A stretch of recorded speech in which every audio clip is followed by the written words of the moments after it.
Hi, I'm Ron Randall, and you're listening to the Phantom Squad podcast. Hey everyone, this is going to be another episode of the Phantom Squad podcast. My awesome guest this week is Ron Randall. How's it going? Good, very good. Nice to talk to you. Thanks for having me. Thank you for coming on. As soon as I seen your Sure. Kickstarter and your artwork, I was just amazed and wanted to come have you on to talk about it and let people know so they can, help you fund it to get that out there. Because I know I'm working on a show myself, getting, backing. So I know how hard that can be. So I'm glad to help promote it. Yeah. Well, thanks very much. It's really true. What I like to talk to to the people that read my book about is all the how much I enjoy telling the stories and making the comics because that's what I'm here to do. But a huge part of that when you're using crowdfunding and that sort of stuff is exactly what you're saying. It's getting the word out, finding the eyeballs. I mean, I know there are people there. I do discover them with every campaign, but it feels like it's the tip of the iceberg. I mean, a lot more people that could find out about my project or your podcast would enjoy it. But how do you get that? How do you get in front of those people? That's a real challenge for us, isn't it? Oh yes, yes. So Yeah. that's how I said I see people like you, and I'm like, okay, let me reach out because I know how hard it is to get this. I'm definitely. I'm working with an animation company now, and that was our goal to do a fundraiser to raise the money for animation because it is so expensive. Yeah, yeah. I'm sure animation is amazingly expensive, right? Yeah. Oh yeah, I was explaining to somebody the other day, they're like, oh, how much is it? And I was like, for a 22-minute pilot just to get seen is 20 grand. And they're like, what? I'm like, yeah, you're looking at $30 a second, Yeah, yeah. which is That crazy. it is. Yeah, yeah. And you wouldn't think it'd be that much, but I'm like, I guess if it's, people hand drawing, especially like it Yeah, takes time. there's a lot of people involved with it. There's a lot of technology involved with it. Um, that's one of the things that appealed to me. So, in case your viewers don't know who I am, should I introduce myself a little bit? Yeah, yeah. As I said, tell us who you are, like introduce like what you do. Cause I've looked at your IMDb and I know you had some film credits and some comic credits, kind of give us a feel of like what you do. Cause I know a lot of people might seen your work, but just don't know who you are yourself. Yeah, well, I've been drawing comics professionally for a long time, since the early 1980s. I started out working at DC and Marvel. Um, and after a few years there, I was approached by Dark Horse Comics when they were first starting out. And they invited me to come and work for them and gave me sort of a creative blank check, which is how they got to lure me away from working for DC Comics at the time.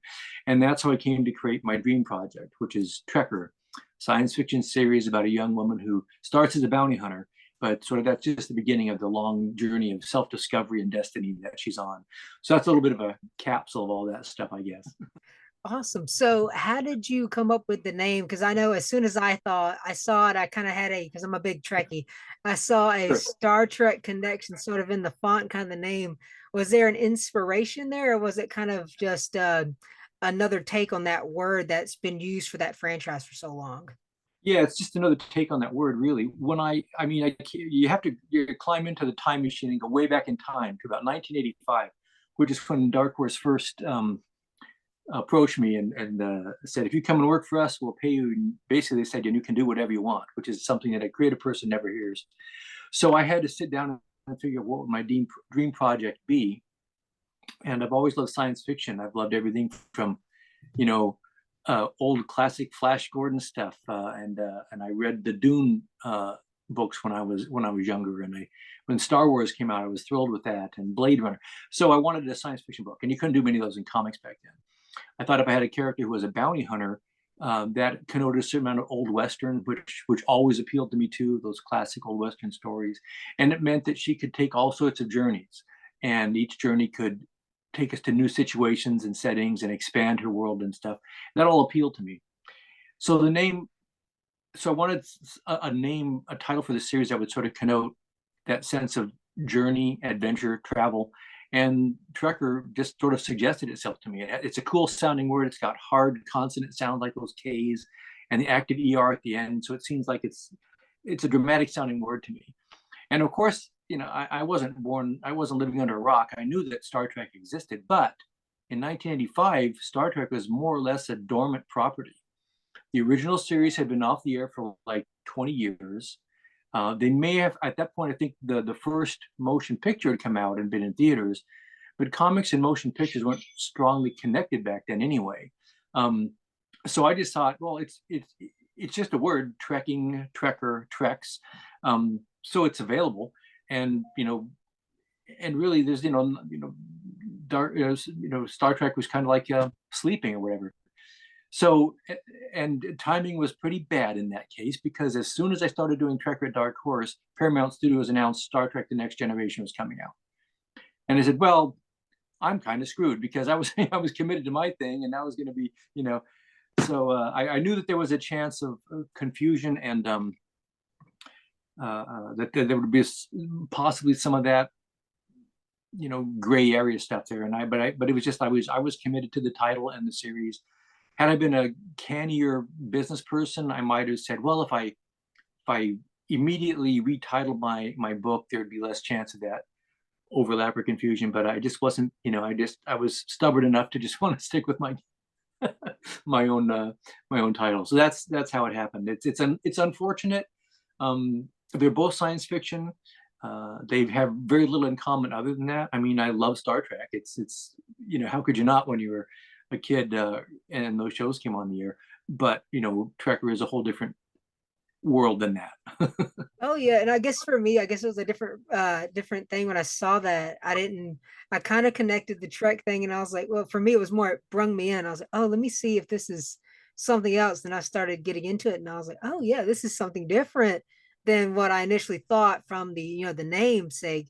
So it kind of had the opposite effect that you thought it would be. At least in my case, it drawed me in because I was already a fan of something with that name. Yeah, I guess it can cut either way. It's a double-edged sword, as they say. People say, "Oh, Trekker," and if they're saying, "Oh, I really like Star Trek," and they pick it up, they could do one of two things. They could do what you did, and hopefully hopefully the stories and the material I'm doing, the content, is good enough to do that. People will say, "Oh, I thought it was this thing, but it's not what I thought, but it's pretty cool in its own right." But some people, if they're expecting Star Trek, and it's not Star Trek, they're just not going to give it the time of day. But I just, I can't control that. I can only really control what I do in my series, and hope that, and thankfully, I'm glad to hear that worked for you. Hopefully the stories will have enough merit that people will judge it on its own terms. Yes. And now one thing I wanted to ask you too, creating your own characters and stuff that I'm learning now, Mhm. what is your process, or how do you go about, starting with a name and an idea to, what they're going to look like, what's that, from details of what the hair is going to look like, what they're, where the Yeah. freckles on their face, what weapons are they going to use, what is your process? I know everyone's process of character, design and creation, like what is your process of how you create your characters for each, iteration? Yeah.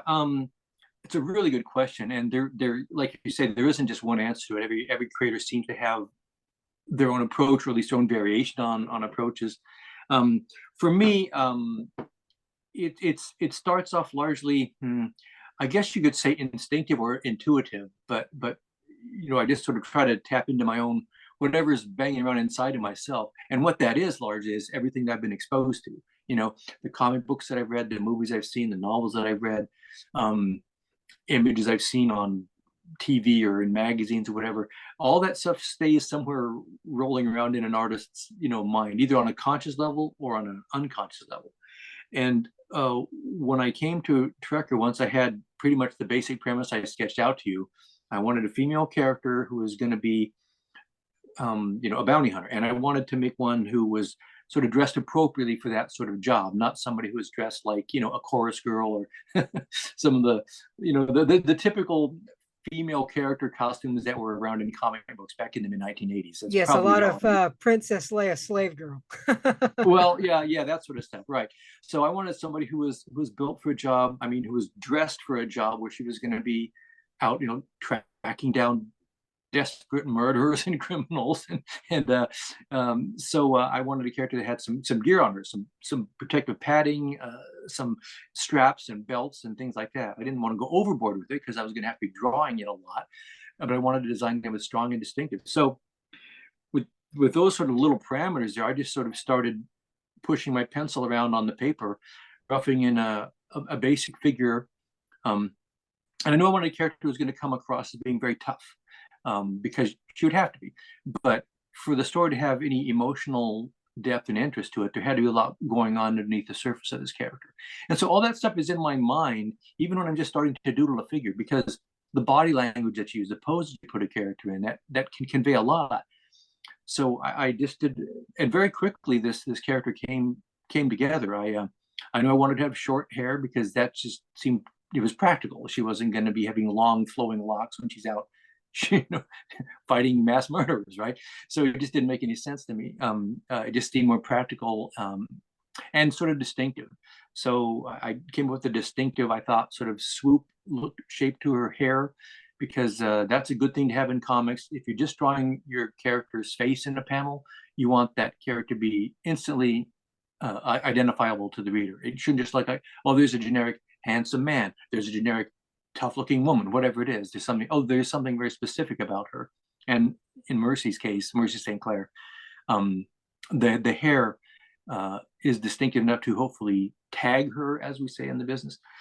And then it was a matter of just coming up with a combination of belts and pads and a couple of weapons that she'd have that sort of felt real within the kind of the science fiction / western / crime noir sort of stew that I was trying to build the story out of. So again, I sort of start with an instinctive look, just working from that. And then at some point, then the analytical part, kicks in. You say, well, if this is over here, then to balance that, I want another element over there, or it's getting too complicated here. But I try to trust my instincts first to come up with an idea, and then pull back and take a look at it and refine as necessary.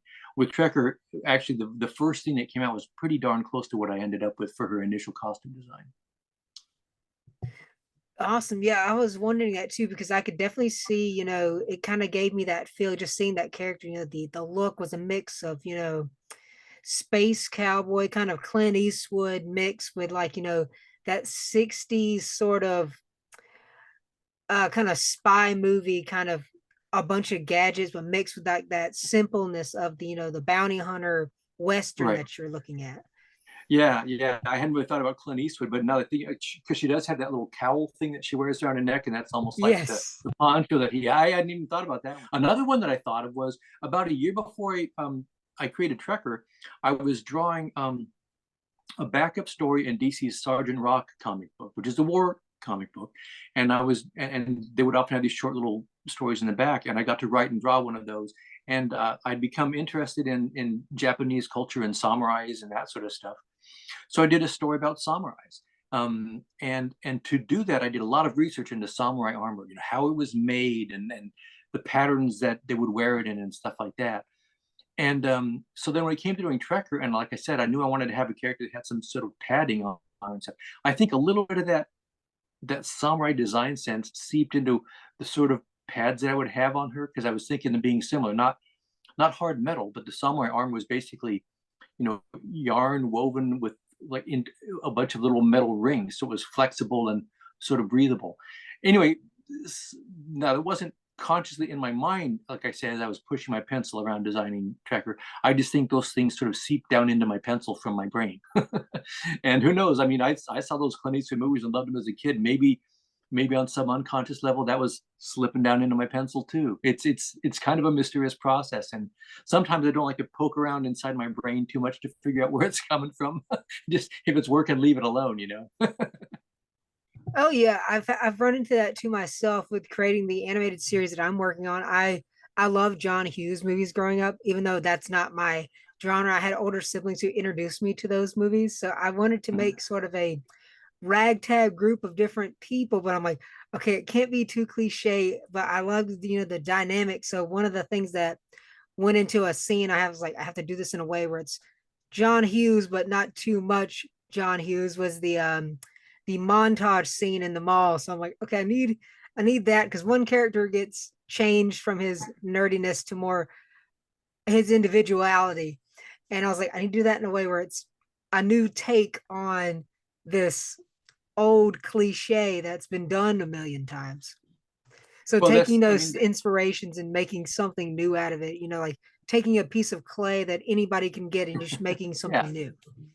yeah, and that's, I mean, that's to me, I think it's exactly what you're saying is that I think that when people say they've done, you know, I think when you do something that's new or innovative or imaginative, mostly what that is you're taking, at least putting it for myself, the most fresh ideas that I do are basically just taking various elements from different things and maybe combining them in a slightly different way. Getting the proportions of Western and science fiction space opera. If I put those elements together in a slightly different way than they've been done before, and introduce a few other elements about character and that sort of stuff. And it's like everybody that puts the soup together makes it a little bit differently. So it's different. It's similar, but the flavors are different. And sometimes those subtle differences can make a big difference and feel fresh and new. So I think that's what imagination is. It's really just combining things. I don't think you make up anything out of thin air. I think we're combining things out of our memories and impressions and passions. Oh yeah, I think there is a concept that I've heard recently that like while you have these things that you see like these inventions on TV, you're like, wait a minute, I had that idea like 3 years ago. That Yeah. there's all this, we all have this same simple, this all connecting concept that we all have this certain same ideas, but some of us beat others to the concept beforehand. Or, that cosmic soup coming together, like you were saying, same with that. And, taking like, or for me, it's like taking ideas or themes for, you know, issues or episodes and going, hey, there's a scenario with this type of character arc that I didn't get to see that this creator didn't do. I'm going to take that and I'm going to do my spin on that because that's, if I want to see that, I know somebody else would want to see that adventure too. Yeah, and I think that's a real key thing. I saw a conversation written out with another creator just a few days ago. And they were asked a question like, basically, what if there's one piece of advice you'd give to somebody who's just getting started on the creative journey right now, what would it be? And it's basically, be true to yourself and do what you love. And that is a super simple formula, and it's really, really difficult to execute, to stick with it, because the financial pressures, the pressures to conform or do something that is overtly more commercial or whatever are tremendous. But I really think that what you were just saying is so key, that you've got to find things that you love to do and stick to those. In the long run, I think that's going to work out better for you. You may not, you may miss the gravy train as making, a boat ton of money by not being where the culture seems to want you to be, or where it's most rewarding to you to be right now. But in the long run, I think you'll probably have a more satisfying career. I speaking for myself, that's true with me. The artists and the stories and comics that I fell in love with when I was a kid, those styles and approaches weren't at the center of the comics industry when I was getting started. So I that may be one of the reasons that I wasn't, I never became like a big superstar in comics, but I always had a great passion for the sort of stuff that I like to do, could do solid work in that vein. And in the end, I got to create, as I say, my dream project, Trekker, which I'm still doing to this day, and feeling more sort of creatively fulfilled and more excited to be doing it than ever before. So for me, anyway, it's paid off in the long run to sort of, find what I love to do and kind of stick to it. Yeah, and I get that from that same thing. Like it's that that feeling of this might not be for everybody, but this is a story that I feel that needs to be out there because it's not portrayed. It might not be the most, like you said, gravy train. It's like the story I'm creating without going into too much detail. It's without giving it away to people, but it's the concept of like I feel this is what needs to be out there, even if it's not mainstream. I know there's other people out me who need to hear this message. and see this, and I want to get that work out because I know it's going to affect people. Not, it might not be commercially successful, but it's a passion, it's my love, and I want to get this out here. Same with yours, you've been doing something that you love. It might not be what, like Marvel or DC of those guys, what they're wanting at the time for the quote unquote what's popular, but it's a story that you feel needs to be out there. And I'm glad that, there's people like you who are taking that step and, putting those stories out there that may not be in the quote on mainstream. And that's amazing. Well, thanks. And yeah, that's your point about you feel if you think the idea for your movie, if you like it, then you can't be the only one. And that is, literally, that's one thing I wanted to say. That's almost exactly the sentence that was going through my head when I was creating Trek. Because again, back in the 1980s, there weren't many science fiction comic books around there, and that's what I wanted to do. There weren't many comics that had a strong female lead character in an action adventure role. But that's what I wanted to do. I'd had a little experience working on a backup story at DC called The Barren Earth, which is a science fiction series written by a really good writer named Gary Cohn. And it was like an Edgar Rice Burroughs sort of sci-fi world, but there was a strong female lead character in it. And I just found that a cool, fascinating, different approach to comics. And so I wanted to do science fiction with a strong female lead character. As I said before, I wanted her to be dull so that I could believe in my character on some level and maybe give the readers a chance to find her more believable. And none of those were commercial sounding ideas at the time. And I knew that, but I figured, well, Dark Horse, they're publishing it. Naive, I thought they'll figure out how to sell it. And like you, I was just thinking, I think this is kind of a cool idea. There feels like there's energy in this, and I can't be the only person on the planet that would like this story. The challenge, like we were sort of saying up front, is finding those eyeballs. If people want a certain sort of a comic, like giant sprawling action, or superhero fantasy or whatever adventure, Trekker isn't that. So it's not going to work for those people necessarily. But there's got to be some people out there who are really going to like what I'm doing as much as I do. And that is that's the real, in some ways, the biggest challenge I'm dealing with right now. By now, I've done a lot of Trekker stories. I kind of know what I'm doing as far as telling Mercy's journey, writing it and drawing it. I've got a lot of experience at that, but I'm still fairly new since I've gone to self-publishing Trekker, which I do on Kickstarter now. I'm fairly new at that, figuring out how to get the word out there, how to talk about it, and where to talk about it, and when to talk about it in ways that can help to encourage people to help me spread the word and all that stuff. I'm having to learn how to be a businessman. As I say often, I did not get into comics to sell comics. I got into comics to make them. But in order for me to have the Trekker stories come out the way I want them to, a few years ago, I decided I needed to take the step to start self-publishing them. And that means I have to wear a lot of hats that I didn't have to wear before, publishing and marketing and dealing with printers and all that sort of stuff. It's a lot of extra work besides just writing and drawing the stories, which is all I really want to do, is write and draw the stories. But I wear these other hats because it's just important to me to see this series through. So that's where I'm at. Oh yeah, and I can totally relate on that too. Doing the podcast, like out of the podcast, I actually started, my own production company because I was doing so much to, marketing, doing learning graphics to do my graphic design, doing all these things. And I already had this idea that because I wanted to be, I wanted, my main goal was, since I've been a kid, is voiceover and being in the animation industry, because I just love the behind the scenes and just being, I've done voices my whole life. And so I figured out, through the podcast, connecting with people and, going, hey, how do I do this? Or where do you go here? Wearing those multiple hats of, producer, video editor, audio engineer, voicing, learning how to do all these things. And I first initially I fell in love with, I wanted to be the actor part of, the thing. But after doing all this stuff, I learned, like yourself becoming yourself publishing, I was like, wait a minute, I fell in love with behind the scenes producing, making this stuff.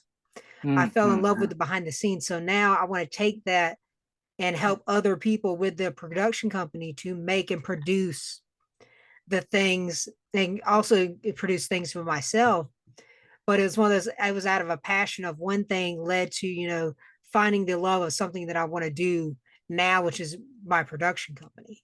So I totally Right. get the full hats thing. Yeah. But yeah, so with, with the empowering of, that female lead character, has anybody like reached out to you or, gave you any like, any female artists or people into comics or stuff like that, kind of like saying how your character inspired them to, to create female lead characters in their comics? Um, I guess I'd say not directly, but maybe that's not true. Gail Simone, who's a pretty, she's a pretty prominent female comics writer and has been for a lot of years now. She's written Batgirl and Catwoman and Birds of Prey and did I say Wonder Woman? She has written a lot of great iconic characters and done sort of groundbreaking work with them. And it turns out that Gail read my book Trekker back when I'd first started at Dark Horse many years ago. And I don't know if I can take a claim that I inspired Gail Simone, but she does point Trekker as being point to Trekker as being a rare example of a book that featured a strong female lead character that made an impact on her, I guess. And then her career just has sort of speaks for itself. And if Trekker was any little part of helping giving Gail a nudge in the right direction, and I'll take that as a huge compliment. Another thing that meant just as much to me in a way, though, was I had not been doing Trekker very long at Dark Horse, and I was at a convention, and this is a long time ago when the in America anyway, the comic industry is mostly dudes, right? And this one guy came up to me at a convention and he said, "I want to thank you for creating Trekker. It's the only comic book that I can get my girlfriend to read." And I took that as a tremendous compliment because from the beginning, I wanted to create, and I knew I was a straight white guy writing a female character, and so I could have been open, letting myself in for a lot of trouble and criticism at the time if I didn't do well enough at the character. At least that's why I felt about it. And my goal was to create a character that I think I said before that readers could feel was believable, would be a recognizably human, and someone they could feel a connection to, recognize some parts of themselves, and perhaps root for her, cringe when she does something stupid or just makes a bad mistake or is clueless. I wanted her to feel as alive and real as possible. Those are the stories that pull me in, the ones where the character is central. The character is the character in their story. That's what pulls me in. And then the trappings around the story, whether it's a science fiction story or a superhero story or a detective story, or a domestic drama.